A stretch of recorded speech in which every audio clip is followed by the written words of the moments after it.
Olá pessoal, espero que todas e todos estejam bem. Eu sou Marcos Neira, professor da Faculdade de Educação da USP e membro do Grupo de Pesquisas em Educação Física Escolar, que é um coletivo majoritariamente formado por professoras e professores que atuam na educação básica, realizam experiências pedagógicas e produzem conhecimentos sobre a perspectiva cultural da educação física, também chamada Currículo Cultural da Educação Física ou simplesmente Educação Física Cultural.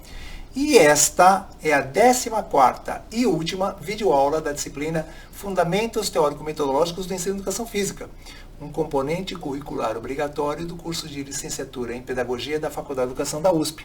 E o tema desta videoaula é Princípios Ético-Políticos do Currículo Cultural da Educação Física. Como nós já iniciamos essa discussão na semana passada, hoje estamos continuando com essa discussão. Esta é a parte 2, este é o vídeo 2 dessa conversa a respeito dos princípios ético-políticos do currículo cultural da educação física. Portanto, como vocês já sabem, porque nós já estudamos, já discutimos em sala de aula, vocês já leram a bibliografia, como vocês já sabem, que há uma certa especificidade nos princípios que influenciam a prática pedagógica do professor e da professora quando colocam o currículo cultural em ação, é importante que vocês, ao final deste curso, consigam justificar estes princípios. É fundamental que vocês se deem conta de por que estes e não outros princípios, porque aqueles princípios que orientaram as políticas curriculares do século XX são diferentes desses princípios que nós estamos aqui anunciando. Se o currículo cultural da educação física tivesse surgido naquela época, algo que seria um pouco difícil, mas se ele tivesse surgido naquela época, ele também estaria amarrado àqueles princípios que naquele momento orientavam a formação das pessoas.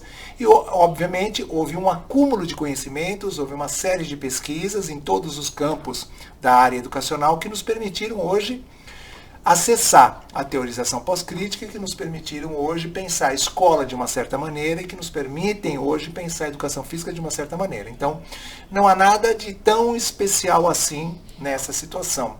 É até uma questão de coerência que sejam esses os princípios a agenciarem os professores e professoras que colocam o currículo cultural em ação. A bibliografia é a mesma. Então, estas duas obras, digamos assim, estão disponíveis no site do GPF, estão disponíveis no banco de teses da USP, vocês podem acessar quando vocês quiserem, se vocês quiserem. A dissertação de mestrado do professor Pedro Xavier Russo Boneto, a dissertação de mestrado do professor Flávio Nunes dos Santos Júnior. O professor Pedro inova ao fazer uma discussão de princípio ético-político ao analisar o material produzido no campo a partir do referencial Deleuze e Guattariano, e o professor Flávio, a partir do pensamento decolonial, vai fazer uma contribuição importante, enxergando para além daquilo que o professor Pedro já tinha enxergado 4 anos antes, mas o professor Flávio vai fazer um acréscimo nessa discussão dos princípios ético-políticos. Tanto o professor Pedro quanto o professor Flávio produziram artigos que estão na bibliografia do curso. É interessante que vocês acessem também esses materiais. Lembrando que a partir da filosofia da diferença, a partir do pós-estruturalismo, a partir deste campo que nós estamos aqui nos inspirando, agenciamento, como nós já dissemos na videoaula passada, agenciamento é despertar o desejo de. Em sala de aula, nós tivemos mais tempo para fazer um aprofundamento dessa discussão, para falar das linhas de força, das linhas molares, das linhas de fuga, das linhas moleculares. Nós conversamos melhor sobre essa questão do agenciamento, sobre o acontecimento, né, como nós já havíamos anunciado em sala de aula e anunciado na videoaula passada. E lembrando, o agenciamento desperta o desejo, o agenciamento influencia, o agenciamento afeta, o agenciamento insta, o agenciamento oferece uma orientação, digamos assim, sem dizer o que fazer, mas ele nos leva a agir de uma determinada forma. Nós já estudamos os princípios ético-políticos do reconhecimento da cultura corporal da comunidade, da justiça curricular e da articulação com o projeto político-pedagógico da escola. E hoje nós vamos estudar outros princípios ético-políticos, e desde já colocando que não são todos os princípios que agenciam o professor e a professora que colocam o currículo cultural em ação naquela tematização.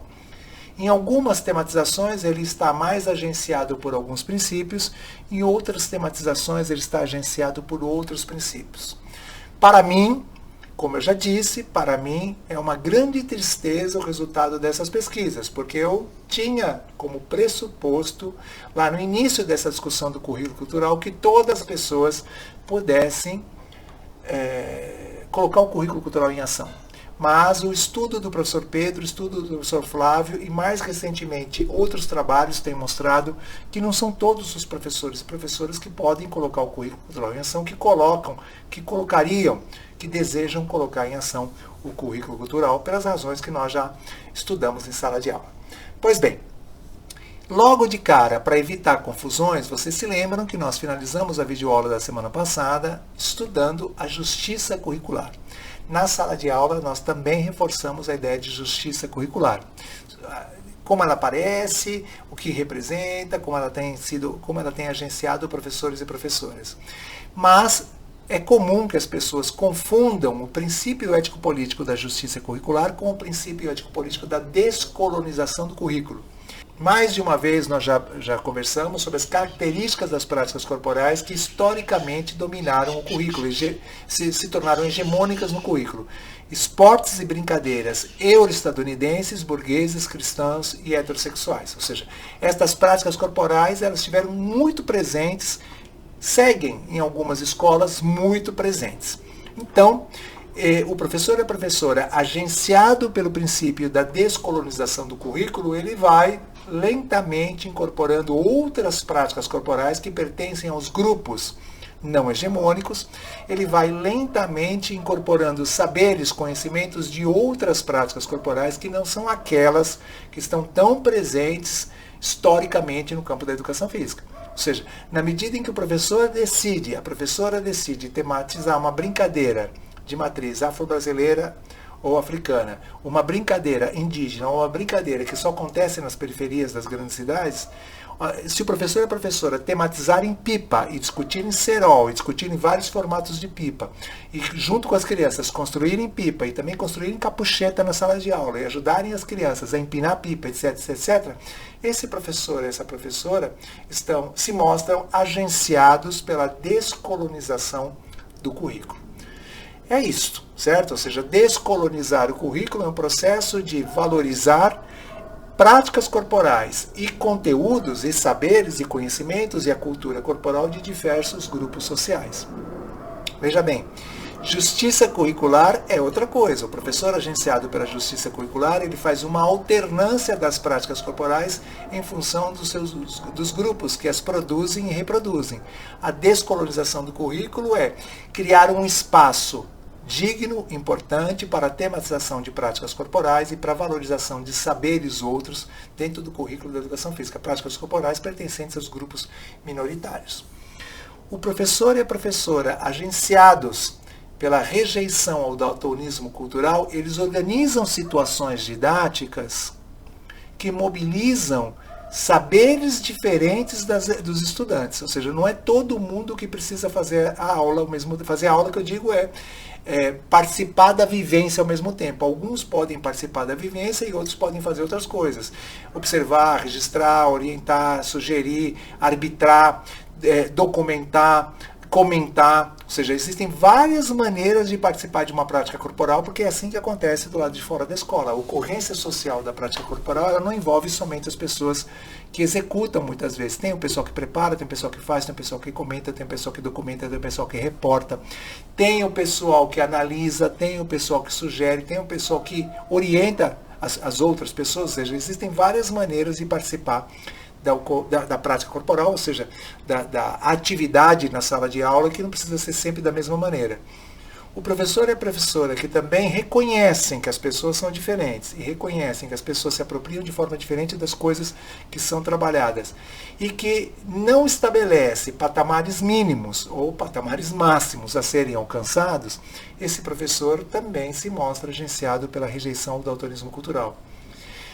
Daltonismo cultural é não enxergar o gradiente de cores, de culturas que está presente na sala de aula, ou seja, culturas que estão presentes na sala de aula. É uma visão monocromática daquilo que está na sala de aula, ou seja, esquecem do multiculturalismo presente na sala de aula. Rejeitar isso é pensar em práticas pedagógicas que incorporem de formas diferentes essas pessoas. pessoas que sabem mais, pessoas que sabem menos, pessoas com mais e menos experiência, pessoas que conseguem e pessoas que não conseguem, e assim por diante. Toda e qualquer prática corporal tematizada no currículo cultural da educação física deve estar ancorada socialmente. A educação física é muito rica de práticas corporais inventadas por professores e professoras, práticas corporais que não existem do lado de fora da escola, práticas corporais que só existem nas escolas, ou quando muito nos acantonamentos, nos hotéis, que são conduzidas por professores e professoras que estão lá trabalhando como monitores ou como recreacionistas. Então são trabalhos, digamos assim, inventados, mas que não têm similares do lado de fora da escola. Basicamente seria essa a ideia. Então, é muito importante que o trabalho do professor ajude as crianças, adultos, jovens, etc., a lerem a ocorrência social da prática corporal, ou seja, o acontecimento da prática corporal do lado de fora da escola, e a produzirem, a reelaborarem essa prática corporal segundo as características da turma, da sala, da escola, as condições que estão lá disponíveis. Então, não se trata de inventar um jogo ou de ler um jogo, ler uma brincadeira num livro, num manual para professores e ir lá e desenvolver. Ou seja, o currículo cultural da educação física não trabalha com jogos cooperativos. O currículo cultural da educação física não trabalha com jogos pré-desportivos. O currículo cultural da educação física não trabalha com jogos adaptados, não trabalha com jogos pedagógicos, que são práticas que não acontecem do lado de fora da escola, a não ser nas exceções que eu já mencionei. E, finalmente, um último, por enquanto, pelo menos é o que consta na literatura até o presente momento, um último princípio ético-político do currículo cultural da educação física é o favorecimento da enunciação dos saberes discentes. É o professor criar condições, ele é agenciado a criar condições, ela, professora, é agenciada a criar condições para que as crianças expressem seus saberes, expressem suas formas de entender a prática corporal, de fazer a prática corporal. Ou seja, as aulas não estão centradas no professor dessa maneira, ou seja, o professor como transmissor. As aulas favorecem a enunciação dos conhecimentos, dos saberes dos estudantes. Ou seja, os estudantes no currículo cultural da educação física, eles já sabem que eles vão se colocar, eles já sabem que eles vão participar. Obviamente que no começo é difícil controlar isso e o professor e a professora terão que estabelecer regras, processos para garantir que as pessoas se coloquem. E não é tudo que as crianças disserem que será incorporado, valorizado, apropriado. O professor e a professora farão a seleção daquilo de maneira a garantir um certo equilíbrio, de maneira a valorizar aquilo que o professor e a professora naquele momento entendem que está contribuindo com o processo formativo de todas as pessoas. Então, o favorecimento da enunciação dos saberes discentes é criar condições, o professor se sente agenciado, o professor é agenciado a criar condições para que esses saberes aconteçam, para que esses saberes sejam livremente anunciados, mesmo que as outras crianças não concordem, mesmo que sejam saberes diferentes daqueles que vinham sendo valorizados. Com isso, nós concluímos os princípios ético-políticos do currículo cultural da educação física, pelo menos é o que a literatura apresenta até este momento, no segundo semestre de 2025, já no finalzinho do ano. E por falar em finalzinho do ano, nós nos encontraremos pela última vez enquanto grupo na próxima quarta-feira. Fiquem bem, se cuidem muito e faremos em sala a nossa despedida formal. Até lá!